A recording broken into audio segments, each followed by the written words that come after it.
Welcome back to Not Another Muslim Podcast. I'm one of your hosts, Mubarak Chaudhry. And we also have some of our other co-hosts here today. Ibrahim Javed. We always fail at this, man. I was waiting for him. Honestly, it's because the music. It's because the music is so loud. By the time it comes to us, we're like, we don't know what to do. I'm like, who? We got Ibrahim Javed and Khalil Khatib, the ones that are always here. For some reason, Shafat just like gets too busy for us, mashallah. But today, we have a really special podcast, alhamdulillah. We got Imran. Dude, how do you say your last name? Muthuvapa? Oh my gosh. People are going to be like, this guy has a last name. How do you say it? Sorry? It's pronounced yay. Oh, it's a yay. Yay. Thank you. Imran yay, exactly. But if you guys don't know, for anyone that's listening, Imran he's the TikTok sensation on Muslim TikTok. Dude, I don't think you know. Actually, yeah, you don't know this, but like when you like first went big, with the whole like Allahu Akbar TikToks, I kid you not, like our entire MSA DM me, and they were like, bro, this guy looks like you, and you should start doing these like TikToks. I'm sitting here like, the heck you talking about? And I actually got tempted, not gonna lie, because like after that you blew up, and I was like, shoot, maybe I can like actually like use this as a way to blow up on social media. I'm not gonna lie, there have been a fair share of people who co-opted the format and did get a fair amount of clout. So you kind of missed out, bro. I'm not gonna lie. Hang on, man. Like it's okay, dude. Like he said co-opted the movie. But yeah, man. Thank you for coming on. Thank you for like actually taking the time to join us. Yeah, man, no problem. I know I like kind of like ghosted you after you sent that email, but I was like, you know what? I had the intention to join. I'm just annoying about like getting on the phone with people for some reason, just because there's so much going on and so hectic. But no, dude, living the life, but like you still made it up. Alhamdulillah. But dude, yeah, I mean, like I think like we have a couple things we want to talk about, but the first thing is that like this podcast is really about like like venturing through and understanding like the atypical Muslim American story. Really understanding like there's a sort of like stereotypical understanding of what a Muslim is, like masjid goer, MSA goer, and for the most part, like we understand that's like really a small segment of like most Muslim stories, right? And the whole point of the podcast is really like understand people that like don't necessarily like fit that mold all the way around. And I think like we had Sajid like on last week, and he's pretty atypical, to be honest, because like man went from like Darul Deoband to like Instagram sensation, mashallah. But like I think like for the vast majority of Muslims on social media, like within our age range, if anything, like they like watch your TikToks, and like that, I think that like that brings a really unique experience to the Muslim American experience that we hope to really talk to you about today. But dude, let's start with you, man. Like who is Imrani? Like when someone would ask you who is Imrani, like what's the immediate response?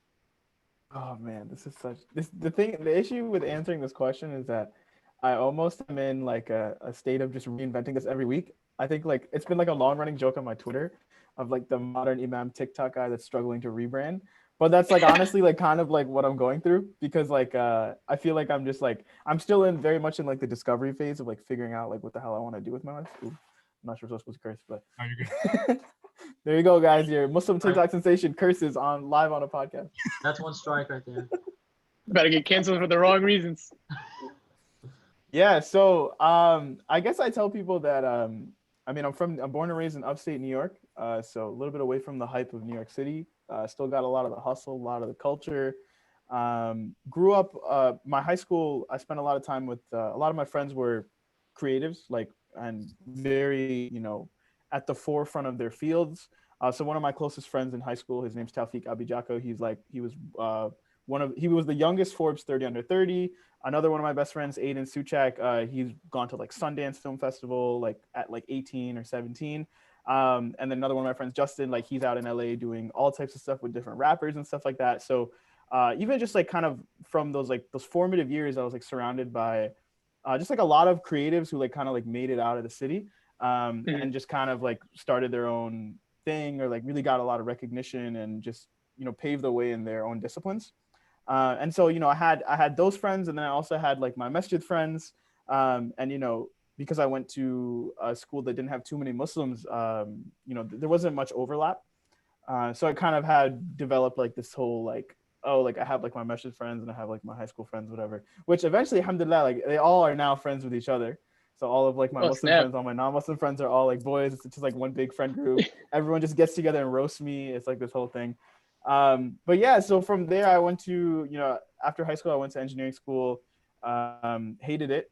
Didn't want to incur $200,000 worth of student loans. So I transferred back home to state school. And then I started making content on Twitter, just like, crap posting. I don't want to curse. And, just like tweeting, like just stupid, like Muslim stuff. TikTok came around. I had saw one of my friends, Zara, she popped off. We went to the same school. So I was like, oh, like this TikTok thing's crazy. I should give it a shot. Gave it a shot actually to promote my music at the time. So I was like super. Wait, you were making music? Big into music. Yeah, I got on TikTok to promote my music actually first. That was the original intent. There's gonna be like a Twitter person who makes an account just to be like leaked Imran tapes. Yeah, no, I mean there's still stuff floating out there. Like people still listen. Like I haven't necessarily taken it all down, but I don't promote it anymore. I don't make music anymore. But like I do have like just basically from preschool up until like 10th grade, I was like super heavily involved in music. And then like I kind of got pulled out of that and thrown into hifz, like to memorize Quran and stuff, right? So like I still have that and I have both, right? So yeah, like I hopped on TikTok to just like kind of promote my music. Alhamdulillah, it didn't work out that well. And I like sucked. I couldn't figure it out. And then I had gone back to New York from California. I was working full time at the time. I'd gone back to New York from California and I was just like hanging out, just started making like stupid like content, just like my Twitter.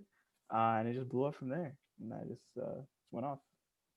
Dang. So yeah, now I like quit my software engineering job. I'm just doing this whole like ecom entrepreneurship stuff, trying to get some skin in the game. That's recent, right? Figuring out what I want to do. Just quit software engineering job and like you're doing. Oh snap! Yeah, it's been about a month and a half now, so it's still pretty fresh. Wow. So you hit engineering, you got engineering job. Correct. Yeah. I majored in computer science. But I've done it all, to be honest. I've just always been like, it's a couple things, right? Not to brag or anything, but I've just always been like a very curious person in the sense that like my form of entertainment is just goofing around on the internet. And we live in a time where goofing around on the internet has a pretty good ROI. Just like, in terms of like meeting people, learning things, just, being able to add value to conversations and talk to people and stuff like that. So yeah, like I've been making content across all these platforms, quit now, trying to start brands and grow them and just having fun along the way. So long intro, but I mean like no. Awesome. Like it's perfect. It looks like you have like pretty like, set out. Did you like write it somewhere or you just like you've been asked so many times? No, this is like it's just me. You know what I mean? Like it's authentic. No. Very nice. So like why like I guess like social media at the time? Like why did you want to like pop off of Twitter or TikTok, or it was just something you were just having fun with? I never got on any social media with the intention of getting clout. Was never the intention. With Twitter especially, I think I got on Twitter actually. I misspoke. I got on Twitter that first year when I was in engineering school. And there was only like a handful of Muslims in the entire school, and they were all commuters. So I never really got to hang out with them. I didn't have a car or anything. So on Twitter, I just started interacting with Muslims. And then naturally, like I grew a following off of just saying funny Muslim things, right? I got a lot of cosigns. So interestingly enough, you guys are mostly based out of Dallas, correct? Yeah, we're probably, except for Dave here. He's like in like middle of nowhere, Texas. Basically, everything DFW for me is middle of nowhere. Sure. But like I think the first place I remember like distinctly popping off amongst the community was actually like UT Dallas MSA. Oh, really? There were like a couple like big influencers who were there on Twitter who followed me back, and like I lost touch with them, but like they were the ones who used to always like retweet my stuff. Oh no! People like who? Yeah, and then there was this one girl. Her @ was like @stressed Muslim. I think she was at UTD at the time, and she had like a lot of followers. And it's like she used to retweet my stuff all the time. We used to interact all that on the TL. and then naturally started getting in front of Dallas people. So then I had this like tactic when I was caring about like growing or whatever, like I would kind of adopt like the lingo and like kind of like the, just like the inside jokes of a place to make it feel like I know the people who are there. I actually All thought we were from Dallas. Like when I first He sees it. It worked. It actually worked. Yeah. I mean, it's not like, I mean, it's just, it's really, people like to feel like you're in their world, right? Almost. Yeah. And it's also interesting for me because it's like I get to learn about people and like kind of their inside jokes and why people talk the way they are and behave the way they do. Like and that was one of the, I think, where things really popped off was once I started traveling more within the US. Even before TikTok, like I was traveling more and I was just like learning about all these places and why people were the way they were. And then from there, like content just started flowing naturally, like even if it was just Twitter content. Because you're just, Muslims live in like Chicago and Dallas, really, if you think about it. Everywhere else, they're kind of pockets, but those are like the two main. And if you can make fun of Lombard and Plano and Frisco and all these places, right, like you can get in a pretty large following, right? And then obviously everyone knows everyone, so then you benefit from the whole network effects, and then, yeah, you're just there. But That's smart. Like it's very thought out. It wasn't just like, yeah, I'm just gonna do whatever. I mean, it's thought out, but it's also something that doesn't scale, right? And when people look to grow social media accounts, like they're always thinking about like what are the things that you can do, like what are the things that do scale that you can do, but those things are always easy and they're ineffective. See that. So startup school, inshallah. Yeah. You gotta do things that don't scale. It's not just for startups, right? It's for everything. You trying to get a Fruity Jana into Y Combinator? No, dude.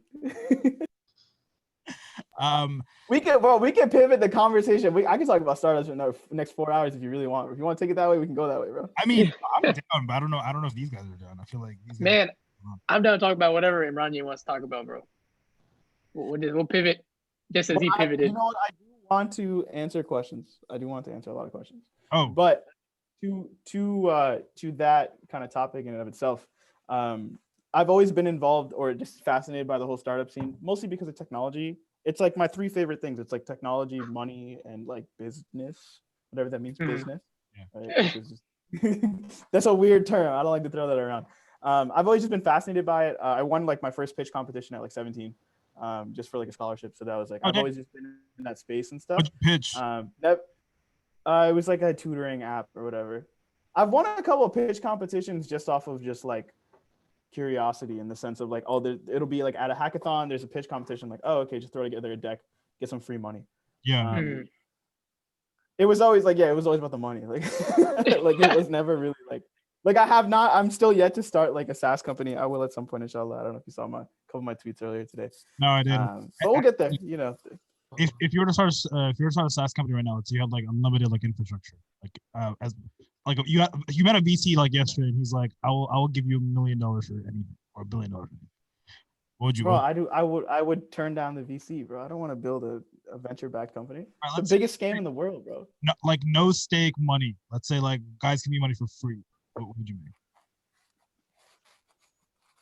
Oh, dude. Ooh, that's tough. It would obviously probably be like B2B enterprise SaaS, just off of like the free jug of like free money. Cash, yeah. B2B is like the way to go. Yeah, bro. Hey, since you brought it up, you want to just make a lot. Go ahead. Oh, sorry. If you want to expand on VC being a scam, I'm here for it. It's not a scam. It's just that we have this culture now where people think that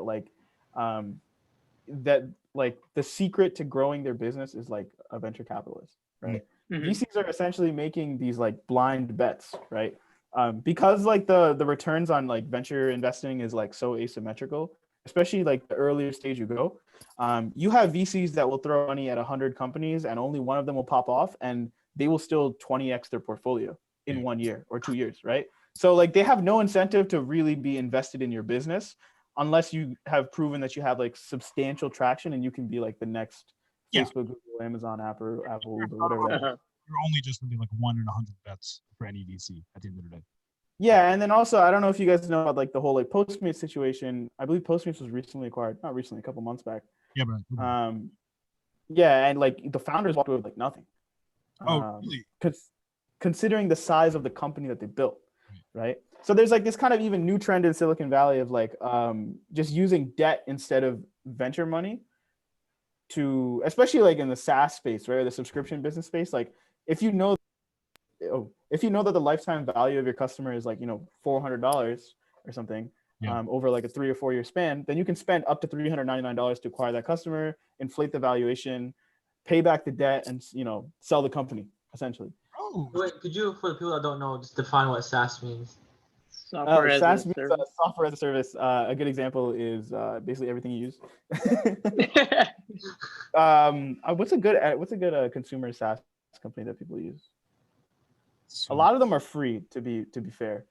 Yeah. I mean, maybe like the app Headspace. Headspace is a good example. Yeah. It's a meditation software as a service or mindfulness. Like an email app, Superhuman, which I still don't understand. Chegg is a good one. Oh, you want to talk about Superhuman, bro? Superhuman's crazy. I literally I saw Farouk like posted like you just like literally spamming. I was just like, dude, there's no way he pays $30 for that. I don't understand. I pay $30 a month for email, bro. It's worth every penny. I pay for like an app called Newton. Like it's like $100 a year, which is like similar and like it's like actually less, but like $30 a month. That just seems like unnecessary. But it's a write off, bro. It's a write off. It's a write. Oh yeah, for sure. Okay, yeah. Hey, but Imran, tell us about Upper Hand Capital. I've seen it. I think I've seen it on your feed, but I don't really know if you explained it. I said nothing about it. I'm curious. Well, is it a secret? Is it a secret? It's not a secret. It's just that it's extremely early, and I don't like talking about things that haven't shown results yet. All right, we'll scrap that. We'll scrap that. Per se. No, I'll talk about it though. I'll talk about it. Yeah, what are your intentions? The vision, this is like my 40-year vision, is to have I don't want to compare it to a venture capital firm. You use the word capital. But basically start businesses. And so where does that differ from a normal business is that you may have a business of like, you said buy and start businesses? Buy, start, sell, fund, like Muslim-owned internet businesses. And like sometimes, where we're going to differ, or inshallah, the plan to differ from like a typical like VC or even just like any sort of like investment group is that like there are going to be projects that aren't necessarily nonprofits, but they're not necessarily hyper growth companies, but that are good for the community. So even like, thinking of something like a B Corp or like a Waqf, right? Like, maybe you can have this business that creates 50 jobs, will only bring me a 10 to 20% return. And all they need is like $100,000 or $20,000 to get started, right? And it's something good for the community. Like, okay, like it's let's say it's like a halal Korean barbecue spot in DFW that only does like hand slaughtered, only hires Muslims. You know what I mean? Like there'll be a return on the money, but it's not a hyper growth company, right? Or maybe there's some like little kid in Astoria, Queens, who's a Muslim who has like an Etsy shop that's doing 6 figures, and the key to him scaling to 7 figures is like $100,000, right? Or even certain things like, what if someone comes out with an app that aims to revive a sunnah, right? Like, how do you prove the ROI on that to a VC? You can't. But for us, it's like, inshallah, if this is all accepted and we fund it, then it's like, boom, Jannah. You know what I mean? Like, that's kind of the goal. It's like, it's not necessarily like the companies that are, well, obviously all the companies should make money, right? I think everyone can make money and do something good. It's not like we're not funding nonprofits per se, but the idea is to, fund those companies that would otherwise be overlooked. That's awesome. Yeah. So technically, like, obviously, like your first factor is not just ROI, but impact to the Muslim community specifically. And then like, hopefully they're companies that are sustainable to where like, once you help them out, they're not going to just fall after that. Like they'll become more successful and kind of pick up from there. Like, man, inshallah that works out. Inshallah, bro. Inshallah. Like even like on a micro level, right? You have a situation like, we have a lot of like Muslim brothers who convert to Islam while in prison, right? They come out of prison, they can't get a job, right? What if someone has traction on an internet business? One of these brothers has traction, like, they're making $1,000 a month, $2,000 a month, and then the thing that they're missing to scale is like guidance and money. Then it's like, okay, we can do that, right? We want to have the systems in place to be like, follow these steps. Here's our money. Inshallah, your thing will grow. That's it, Dang, I mean, it's a really interesting concept. I mean, essentially, like maybe not like doesn't look like you're looking like to make like a traditional VC firm or anything, but maybe like Not really. I mean, I'm sure there will be some of those. I mean, look at the total addressable market for Muslims for Islam is like 1.8 billion, right? And it's only going to grow from here. okay. I mean, Yeah. yeah, it is 1.8 billion, but like for any like, I mean, look, I think for realistic, okay, I don't want us to like use a podcast to like critique like business ideas, but Yeah. I actually, and there's actually I have a follow up question to this, but like, yeah, I mean, like, I think a lot of us who's had like some sort of experience within like Muslim community like spaces, either within like nonprofits or even like businesses, right? Like, always think about the TAM, the total addressable market for Muslims being 1.8 billion. But I don't know, like, how much like impact can we really do as like American Muslims? Do you really think, given the fact that we only have like maybe like what it's like 3 million Muslims that we have in America, right? Like the total addressable market for like anything that we do can only go so far, being American Muslims, A. And then B, like, have you ever like seen yourself like not want to like do Muslim work per se? Like there was a point where like you're rebranding. That's shaitan, bro. That's all shaitan. I mean, yeah, I mean, I agree to an extent, but like, talk about that because No, but it's serious though. Like every creator out there is like, oh, I need to. And I'm not judging anyone, right? I'm just saying from my experience, I've had the temptations to be like, oh, well, I'm gonna hit a plateau with Muslim content. Why don't I switch it up? yeah, Right? And it's like, well, what is my intention behind this? Right? Mhm. My intention is to make content for Muslims. It's not to get clout or get money. You know what I mean? My Yeah. intention for making money is behind the business stuff, right? But it's not necessarily the content. And you'll see, and I'm sure you've seen it too. Like there are people in Silicon Valley who aren't Muslim who follow me who are okay with the fact that I tweet Muslim things, and really, they like it.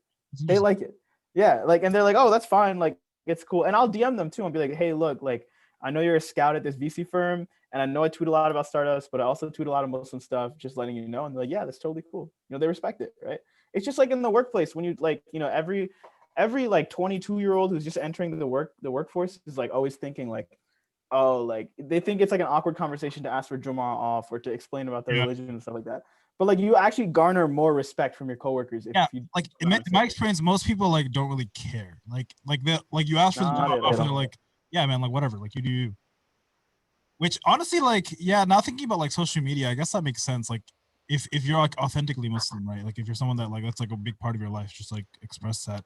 I mean, because like I saw that whole like rebranding portion of your like social media, and like I had like a similar sort of like experience, or actually like still technically going through it, where I'm like, do I want to like keep doing Muslim stuff? Because I don't know, like there's a moment where like the under like at least like how I've like thought about it is that like there would be a plateau, right? Because like there are only so many Muslims, but I don't know. I like the idea of like total addressable market for like Muslims. It is 1.8 billion. Yeah, and I think launch good. Sorry, I didn't mean to cut you off, but launch good has this like really cute term. I forgot. It's like a really cute abbreviation for like the English speaking Muslim market. I don't know. They had some term for it. Yeah. But essentially that number is still pretty large. It's still like 300 million, right? Like English speaking Muslims. Right? That's like a lot. So it's like a lot of people use it as an excuse to be like, oh, I have to switch up or I have to change up. And like I said, it all depends on your intention creating content. If your intention is to make a full-time income as a content creator, no matter how you do it, by all means, pick whatever niche you want, right? Pick no niche at all. Go for the general population, right? But it all comes back to like, if your intention with creating this podcast is just for Muslims, then stick to it. You know what I mean? Then is you switching it up, like it's gonna change your intentions behind everything, right? Yeah. So actually, we're at a really good part of the conversation because I wanted to talk about this as well. And this is actually one of the questions that like someone brought up on Insta. You're one of the few creators I think that like publicly can be pretty well understood that like you're pretty grounded. You like, especially like with like certain situations that have come up in the past, like more recently. With, like, asserted Mufti, perhaps. Really, what are you talking about? I have no idea what you're talking about whatsoever. Bro, Don't. I was kidding. For the record, Mufti Menk has left me on delivered. And bro, you're trying to reconcile the ummah. I emailed him and I DM'd him and I WhatsApped him. I got his phone number. and I WhatsApped him. This is He ghosted before you? launch. This is before you launch or after you launch. No, this is after launch. Oh, okay. Obviously, like, okay, all right. Let's talk about this for a second. Okay. Obviously, for those who don't know, the team at Fruits of Jannah had the idea of like, yo, rap t-shirts are in right now. Let's, who's an icon in the Muslim community that we can make a rap t-shirt for? Yeah. Right. First thing you think about is like, oh, we have all these Muslim rappers, but like, come on, like, I don't, like, you're still promoting music, right? Like, whatever. Yeah. We can talk. That's like, I have, I'm stupid. I don't know about fatwas, this or that. All I know is that if there's a chance it's haram, I don't want to be promoting it, right?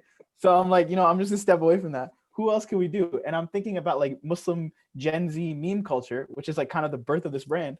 And I was like, well, Mufti Menk, duh, right? Like, like people are making fan cam videos, like people are making TikToks. Oh yeah.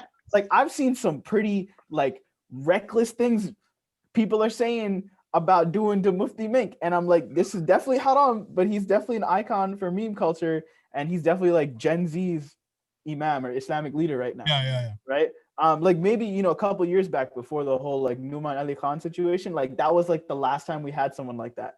Sure. Right. Like that, in my opinion, as like whereas like unanimously amongst the Muslim community, we're like, yo, this is the guy.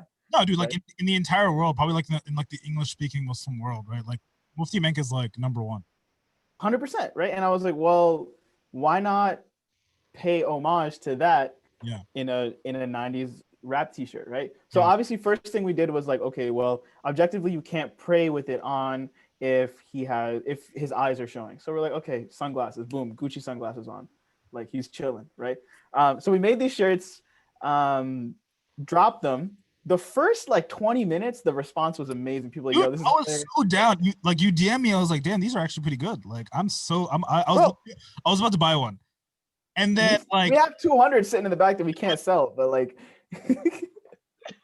collectible. Yeah, send me a link after this. I'm actually. Bro, just send all of them to Mufti Menk in Zimbabwe. I'm not gonna disclose what I'm gonna do with them, but okay. God. Let me just continue the story. So anyway, I dropped the tweet at 12:47 p.m. Okay, like I remember this.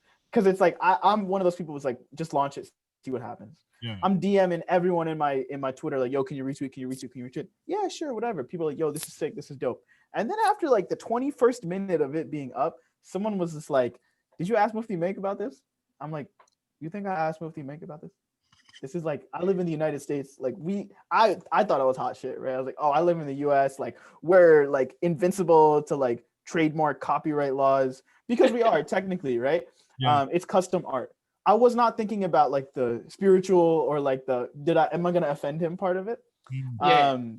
So then like, and then literally, for the next like 4 hours, I prayed Dhuhr at like 2 p.m. So it's been about an hour, and I'm like showing it to Farouk, my partner, and Maulana Yasser Khan was here. He was praying with us. He led Dhuhr, and I was like, yeah, so like, what should I do about this? And he's like, just wait till someone from Mufti Menk's camp reaches out to you. Oh, wow. Okay. All right. So then time goes by. I'm like, I'm back at my desk working. I'm starting to get a little anxious. I'm like, yo, like I'm getting takfired left and right. Like people are like, which is like, okay, at least one a day. Like usually it's just one a day. Like one person calling me a day. But this day was like, yo, there's like 100. There's like the UK Salafis got on me, and they were just like, oh, dude, that's when you know you're in trouble. Yeah, when the UK Salafis get on you, that's when it's game over. Like, right? The moment I saw that, I was like making dua for you, bro. I was like, it's over. But okay, alhamdulillah, all of my past experiences with cyberbullying, getting canceled, all these things, Allah has prepared me for this, right? So I was relatively unfazed. Alhamdulillah. I was stressed out, but I was relatively unfazed. I was like, okay. Yeah. But then I was like, let me take a step back. Like, maybe we should just take him off the site for now or delete the tweet. Yeah. So I had told Maulana Yasser teaches classes till 5 p.m. So I was like, yo, I texted him like, yo, like, do you have time for me? Like at like 4:45, like, just want to talk to you about this whole Mufti Menk situation again. So yeah, like I'm walking over to talk to him.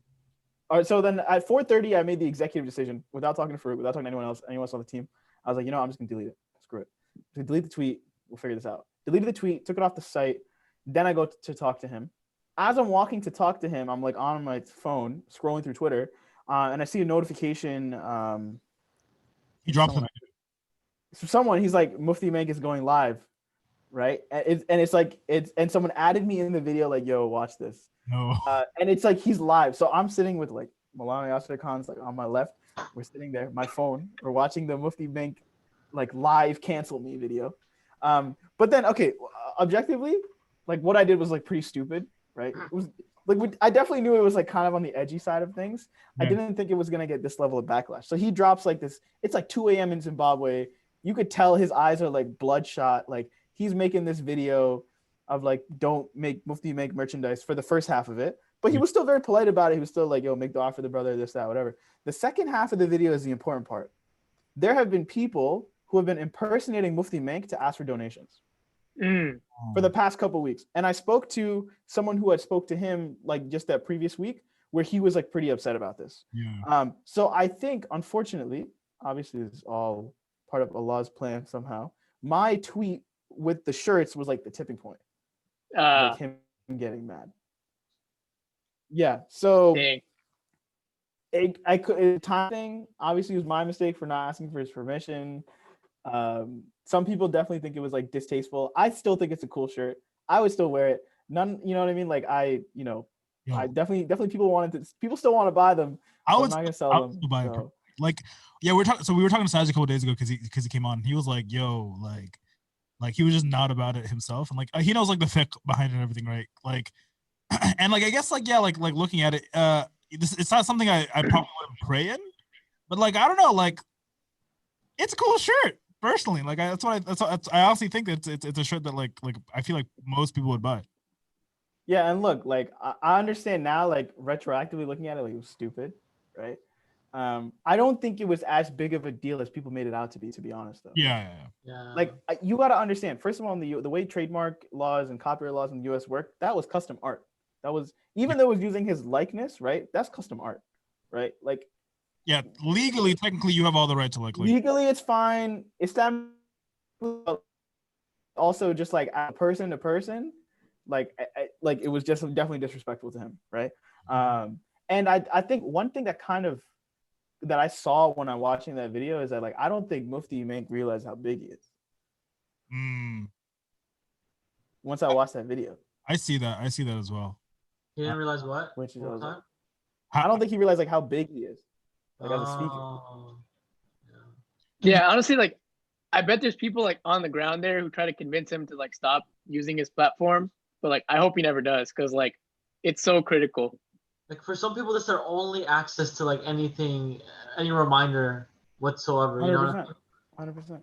I mean, even Nicki Minaj follows him. Bro, yeah, I saw that. Too. Oh yeah, you're kidding. Yeah, Nicki Minaj follows him, bro. Inshallah, she gets guided. Hey, but going back to cyberbullying, how do you deal with that while trying to be authentic as your Muslim self? Like, what are the It's called sajda, bro. You should try it sometime. It's literally it, bro. It's like none of this. At the end of the day, none of this matters, right? Like it's just like this. It's to be honest, if you get canceled, it's probably because you were moving reckless and Allah's trying to teach you a lesson. That's it. That's the way I take it. So it's like before it used to destroy me. Anytime someone said anything bad about me, it still destroys you now, right? You still feel it, but the point is you have to surround yourself with people who are constantly humbling you, so you never get that high. Get that like ego trip, right? And then you have to also 100%. Every time we hang out, it's just him roasting me, right? Even if he calls me, it's just him roasting me, right? But seriously, this is something people want to talk about because like this is something I was asked, but like going back to this whole like you could have like taken like one of two directions. You could have either been like, nah, like I'm still selling this shirt because like capitalism, right? Like I have 200 shirts to sell. This is like a massive loss if I don't sell it. Or you could have just like like humbled yourself and just like did what you actually did, right? Why do you like? I guess like what happened in your life to where like that's a sort of like decision like making process in your life? Like why listen to people or like why like ground yourself that way? Like why do you think that you do? Because I've been through the ringer, bro. I've been through the ringer with this stuff, like every week. And a lot of things are false. Some things are true. People love to stretch the truth and just straight up lie. People think you're a celebrity, this and that. Like, so they'll like, add in their own little flavor. And you stack that on top of like, already we have this huge like Muslim gossip culture, right? and then like stack that with like the whole like DFW like Halalywood Muslim culture, right? Like it's just like a recipe for disaster. Yeah. Right. So like alhamdulillah, like Allah has put me around the people who can help me in situations like this. Yeah. And so, I mean, it's gonna happen. Like people, like at the end of the day, like if you're not, it sounds really like crappy to say, but like if you're not getting people mad at some level, or like having them question like what's going on, like you're not really pushing the envelope, right? Like I could, if I really just want to make money, like I can go put salam on a t-shirt, go put like, what I'm saying? I could put just like stereotypical Arabic writing on a long sleeve t-shirt, We're print on literally demand. calling every like Muslim guy in Dallas right now. Like half these UTD guys, mashallah, like they that's what they did, like tawakkul or. That's fine. Listen, I'm not calling out anyone directly. I'm just saying there is a formula to make short-term money in the Muslim apparel space that works in the short term, but long term, like what good are you doing the Muslim community if you're not pushing the envelope? You know what I mean? So I'm not saying I'm at that point of where I'm pushing the envelope, but like at least like people are like still struggling to understand some of the pieces, which is like, okay, that's good. What's the ultimate goal with like Fruits of Jannah? Because at least with like 5 pillars and so like I have a certain opinion when it comes to like Muslim apparel. I think like most of it's like kind of like you have like your top rollers are actually really good, like 5 pillars for sure. But like with Fruits of Jannah, like what's your ultimate goal? Like obviously not to become like every other stereotypical Muslim apparel brand, but what are you trying to do with it? Like the thesis behind it was like Gen Z Muslim streetwear, and I wanted to be closed off to just Muslims in the sense that like whereas like something like there are other brands that you could kind of pass off as like, oh, it's Muslim inspired, this that. This is like very like Muslim, like it's clear cut, it's Muslim. Honestly, it's inshallah it's like another like 10 15 20 year project of like this is just like one of my creative outlets, right? Like, sure. like and for me, like I mean obviously I have targets like revenue wise and like units wise, right? But I don't, the long term for me is like just to have this is like, I think the biggest benefit of it has been just like my ability to learn e-commerce and marketing and all these things and like running a business in like a fun way, right? And then now I can take all this knowledge and it helps Upper Hand Capital, it helps the other businesses we've started and all these things across the stack, right? So it's like, it was like my way of like creatively expressing myself in like the meme culture, but also, just like getting some skin in the game essentially. Yeah, for sure. One thing I like about the shirt you just dropped, and maybe just I'm like thinking too much into it, but like it's honestly a conversation starter. Like imagine if someone saw a shirt that said "Cats are Muslim," they're gonna be like, "What are you talking about?" And then you give that one, boom, you convert them. Like, come on, it's a great return. The amount of accidental Dawa stories I've heard with the Cats are Muslim shirts it's truly divine. Really, dude, that's awesome. I was thinking about that. I was like, I wonder if that's actually happening. Yeah, it's awesome. Like, subhanAllah, my brother will tell me like my brother will like wear it to like a coffee shop and he'll be like, oh, like just had this like someone came up to me, started asking me about like my shirt, and then we started talking about Islam. They had all these questions and everything. I was like, bro, that's like from Allah. You know what I mean? Yeah. That's just Allah. Like, mashallah. And like this generation would rather approach someone like that than rather approach someone that's like, like your regular message going person. They're not gonna approach someone and ask them about Islam. You know what I mean? That's just like in this modern. 100%. I respect that. I like that. So I want to pivot the conversation real quick, and we can probably end on this. But so like going back, like obviously like these like I think this past year, maybe like a year and a half, like that's when you like really like shot up on TikTok. What's your current opinion on like the TikTok culture right now, right? Like I know like you were one of the first, I guess, like most like I think like more purely Muslim content creators on TikTok, and it's like it's definitely exploded since then. Is it something that you see yourself like staying on for a while, or are you gonna like really like just pivot to doing like Upper Hand Capital and like Fruits of Jannah like purely? I think I'm always gonna make TikTok content just because it's like free traffic in the sense of like, it's like, if you're comfortable on camera, if you have ideas, make TikToks, right? But I'm not forcing it. I'm not trying to move out of the Muslim space. I'm not really trying to grow either. Just kind of serve my existing audience. Like my TikTok growth has plateaued, to be fair. And I had this conversation with Mufti Wasim like last night actually, because, like me, Mufti Wasim, Faizi, Mahad, and Sammy, we were all together for an entire weekend and we didn't make a single TikTok together. right? Which is insane because at one point under this roof, it was like combined like 800,000 TikTok followers, right? Like the collabs would have been insane. Like the first time me and Mufti was seeing collab, there was like what 1.2 million views just on TikTok. Who knows how many on WhatsApp and Facebook and all of the compilation videos and stuff like that, right? And we had been for like 5 months, we'd be like, yo, like next time we hang out, we gotta do TikTok, And then we got there, we were like hanging out, we're just like, it just wasn't the vibe. You know what I mean? Like it was just like, we were just enjoying each other's company and stuff. So I think like, and I've noticed this across like the stack of like, people are just kind of just getting sick of like making content, because here's the thing, like TikTok creators don't get paid that much, if anything. Yeah. And especially Muslim TikTok creators don't get paid that much, if anything. Right. So it's almost like you have to really love the game. I remember Muslim Thick, she like put a TikTok out like a while ago, and she was saying that like even with her massive following, like it only gives her enough to like where it's like basically the amount of like the same amount of pay as a part-time job. And I was like, that's really surprising with the amount of like views she gets like daily, right? She was on a billboard. Like it sucks. She more than a billboard, man. Like she like basically toured the world on TikTok. Yeah, I mean, like you guys, I think every other, I like interact with a lot of these Muslim creators all the time. Yeah. Right? How was that like, by the way? I mean, first of all, I love them. They're all funny. It's always like pure banter. But you can tell all of us were like the outcast of our friend groups. You can tell. You can 100% tell. Like I think that's like the common denominator of like what makes these people TikTok famous. Or like they have to be just like a little quirky or a little weird, or maybe like something traumatic happened, right? Like there's some common denominator amongst all of us. Like something around it. Like it's like when you talk about atypical, all of these guys are atypical. I haven't met like the single like, oh, like, you know, Pakistani, dad's a doctor, mom's a stay-at-home mom, you know, just grew up like normally same city. I haven't met someone who's TikTok famous like that.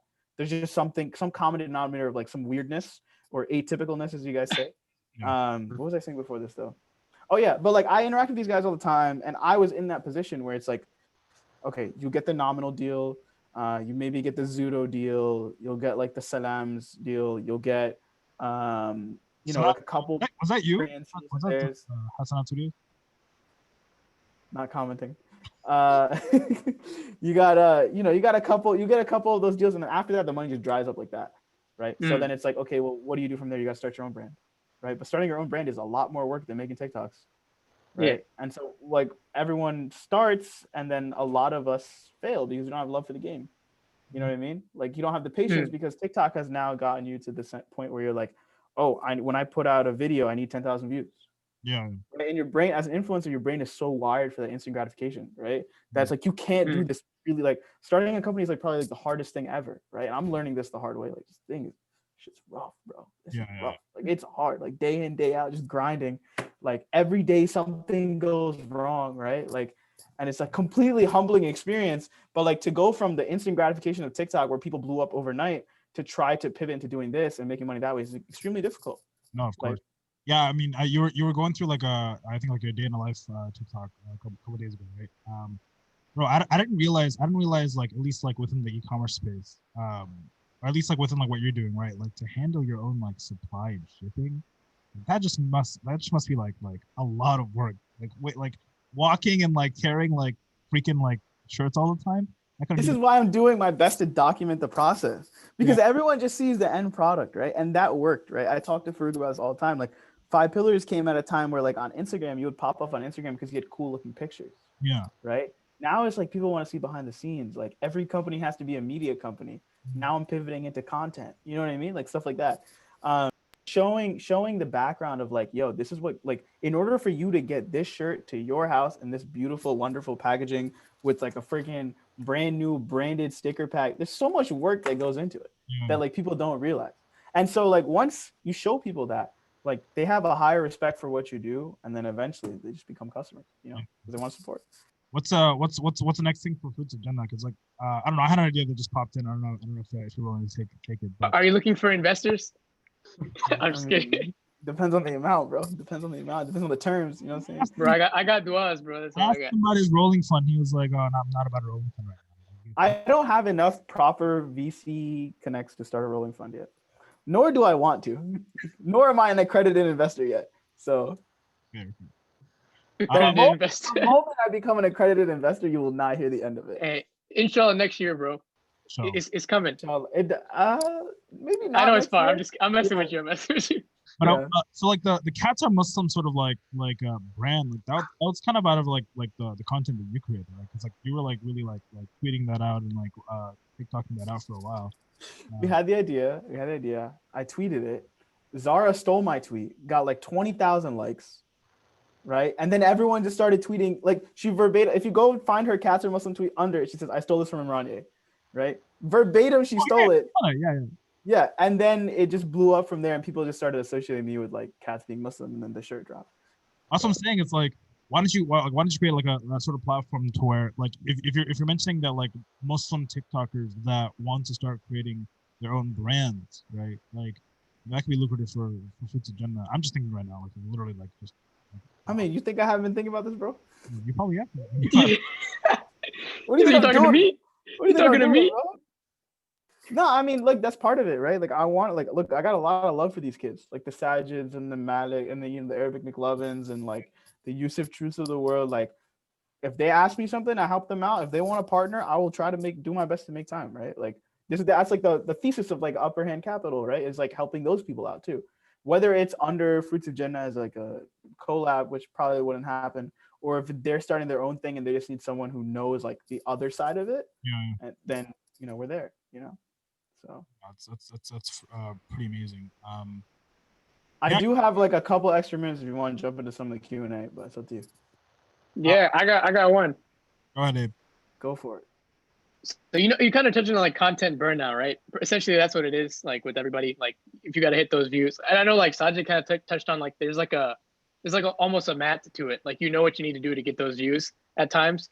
Like how do you kind of keep yourself like from straying into that where like it's all mechanical and it's not authentic? Like how do you make sure that? Because honestly, like I enjoy your content, to be honest. Like I don't really like many TikTok people, not to be like rude to those people, but like the moment I saw like your first like Allahu Akbar TikTok, I was like, finally someone who understands me.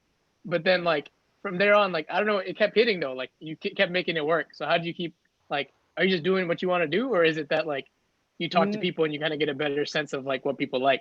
Once I started getting follows from people like Mufti Wasim, people like Ustad Abdurrahman Murphy, and like all these like the ulama or the kulama as I call them, the social media ones. Once I started getting follows from guys like that, like it began to occur to me that like instead of trying to cater to the larger Muslim audience, why don't I just increase like the lifetime value of these followers, right? Of like this niche, right? Like of this like I go to the masjid niche, right? It's not all the Muslims in the world, right? And there are a lot of people, a lot of Muslims who watch my content and are like, I don't feel like this resonates with me. Yeah. Right. Yeah. But instead of focusing on trying to serve those people, I just wanted to give more content to this niche of people, right? Just, carve out something in that space. And I mean, alhamdulillah, it's been working pretty well. Like I'm trying to stay true to that. I've definitely like had slip ups, but that's part of it. No. No, that definitely like sounds really, really cool. But I know you have to go. So we'll cut it here. Usually these are just like under an hour, but I appreciate you coming on, man. Like, No problem, bro. No problem. It's this has been a really cool conversation. And next time you're in Dallas, man, like dude, I'll try to text you to get to Mufti Wasim, inshallah. Because like, yes, bro, don't go to Dallas. Come visit me in Beaumont. I'll show you a better time. Oh my god, bro! It's I mean, the issue is like I need to start doing like 2-week-long trips to Dallas because everyone lives there. It's ridiculous. Yeah, you have to go to each TikToker, huh? No, but it's like I need a day in Frisco, I need a day in Plano, I need a day in like friggin' Arlington, like Fort Worth. UTD. Like okay, last time I was like last time I was in the area, like I had some friends in Arlington, and I was like, oh, like DFW, like I can just drive. It was like then I'm like I get in the car, put in the GPS, like hour and a half, just to get from one side of the DFW to the other. Yeah. Khalid here, he lives in like Sunnyvale, Texas. Yeah, come to Sunnyvale. Very, very nice place. And he can't make it up here. I'm right now in like Central Dallas, right? Guys like, oh, it's like a 30-minute drive. I don't want to do it. I'm like, dude, like everything's a 30-minute drive. Sunnyvale, very, very Texas. nice, calm place. Texas, bro. You're missing out. Anyway, yeah, thank you for coming on. So now, basically, we haven't figured out how to really like outro this podcast yet. We like, Well, where can people find you? But everyone knows where to find yeah, him. where can people find you? Yeah. Like everyone knows- Everybody, they know who he is, bro. For the Hey, four but people just- that don't know, the four people listening that don't know where to find you. But also tell them like what you're working on in the near future, so they can kind of keep a lookout. Sure. At Imranye on all socials, IMRANYE. Upper Hand Capital is a holding company right now for 3 companies. One is Fruits of Jannah, one is Hashnat Studio, which is our creative consulting, and Iqama, which is the Masjid app. So I wish we could go more in depth on those, but those are all the things I'm working on now in the next 6 to 12 months. As well as some other little secret projects, but those will pop up and you guys will see it. But just follow me on Twitter and keep posted. Instagram, I'm always post behind the scenes, and yeah. So you're rolling fund. Let me know. I'm down to like put it a check. How much you got, bro? Oh, like we'll DM about it. Don't worry. Minimum 250K. Oh God, dang. All right, I'm gonna do this awkward like outro, and then we'll wrap it up. So Sounds good. for your time. Appreciate it. No problem.